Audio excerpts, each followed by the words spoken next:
How comfortable do you feel out there, just going in and out and working in with the guys again? It feels good, and being able to, every year you sort of got to get that harmony back with your guys, and this year it's going to be a lot more important for me to get back in there and sort of create that harmony again, because I did sit out a whole year. It's not as bad to pick up when you just sit out for May, come back in summer, and you're already practicing again. But when you actually have to sit out a whole season, you missed a lot of experience with that person that you play next to. So it's going to be really important to get back and sort of work with those guys. But I enjoy it, and they work well with me. So Okay. Yeah, you got it. What do you think you learned sitting out? What did you learn watching?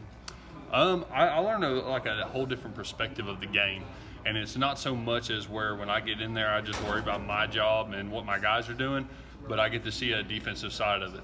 I get to see how other guys, how their technique affects how a defensive rushes, how different schools use different kinds of rushes, the different play styles that each one has. So I learned more about, the whole game in itself rather than just my position and what my guys are doing.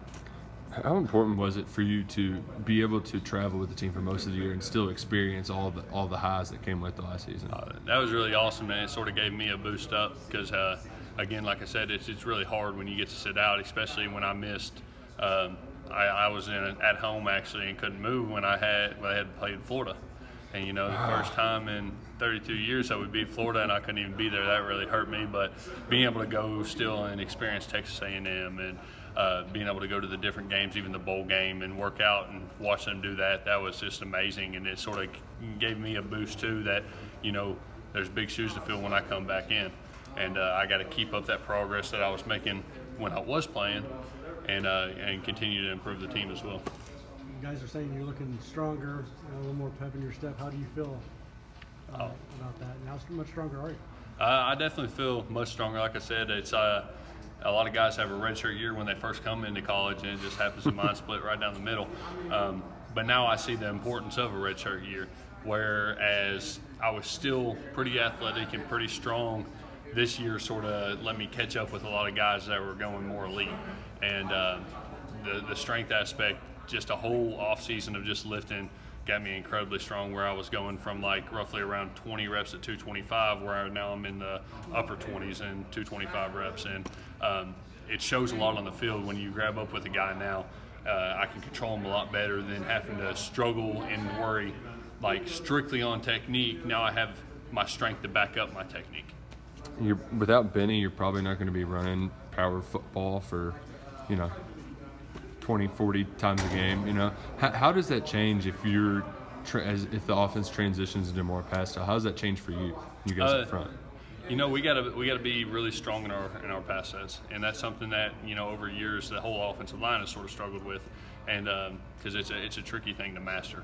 But we work a lot on that, and we're trying to get increasingly better. We run a lot of pass set stuff in our indie drills and work on it a lot and do our team drills and everything like that. But then again, our coaches talk to us as well, and they say it shouldn't be the running back that dictates whether we run the ball 40 times a game. Said if the offensive line does the right thing and we open up the holes, we can run it as much as we want. Because like I said, if the toy ain't broke, don't fix it. Mm-hmm. So, we open up holes and we do our job, we're going to be able to run it just as much as we want to anytime. And yet there's no George, there's no Bunchy, there's no EJ, no CJ. What realistically can we expect from this offensive line? I don't think that there's going to be a big step down at all. I think that it was it's going to be a continuation. We're going to get even better. We're missing that harmony from those guys, and those guys are true leaders, but we have guys that have stepped right into those positions. And we got some young guys that are really coming in and showing what they're capable of, like Kennard. He's a really solid player, and he's learning the game, he's learning the guys next to him, and that's been really, really important because he's going to be a really solid football player. And again, we have some other, I'm not excluding other young guys, other young guys are coming up and they're really showing us what they're capable of. Just some have a little more learning curve than others. But again, it's a lot different when you're not playing against or next to the guys you've been playing against or next to for 3 years. Like I said, you have to build that harmony, and so it's a learning curve for everybody. Has Kennard been running guard or tackle? I know he kind of came as tackle. Yeah, he's been running mainly tackle. I haven't really seen him run a lot of guard. Okay. So now he got a little bit of play there last year. Yeah. A lot of the guys are very universal. Like Mason Wolf, he can play all positions on the line. He's played center, he's played guard, he's played tackle. And then we got a lot of guys like Kennard that can play guard or tackle. We got Dotson can play guard or tackle. And a lot of guys that can flip sides as well. So we want to be as universal as we can. So if anything ever happens, like what happened to me last year, we have those replacements, and there's not going to be a buffer in talent level. Let me ask you about Friday. Vince just told us it's one of the most important days in the history of this program, with so many NFL GMs and head coaches coming in, and then you guys get to sit there and watch that. Just talk about what that means for the program, and then for you personally and guys like you who want to play in the league. Exactly, and there's a lot of support going to these guys, and it's just amazing to see all these guys that come in and the guys that have been here since the start of the program when we were 2-10, and the way that they've just stepstoned this program with us, and everyone that's came in has sort of just helped bump this program up. But it's just amazing to see that all this attention is coming to Kentucky now because we have the elite athletes. We've had good athletes before, but now we have guys that have a different mindset for the game.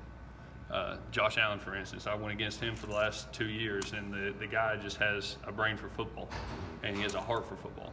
And to see him get the recognition that he deserves is amazing. And seeing all these guys coming in, and all these pro teams that want him, and the different projected draft prospects with all the guys in the team, all the guys that went to the combine, played in the Senior Bowls.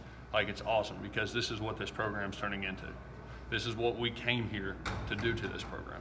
We wanted to change it from a 2-10 team to make it to where we have 11, 12, maybe play 14 games in a season, and so we see that slowly changing each year, as y'all saw when we finally pulled out a bowl win.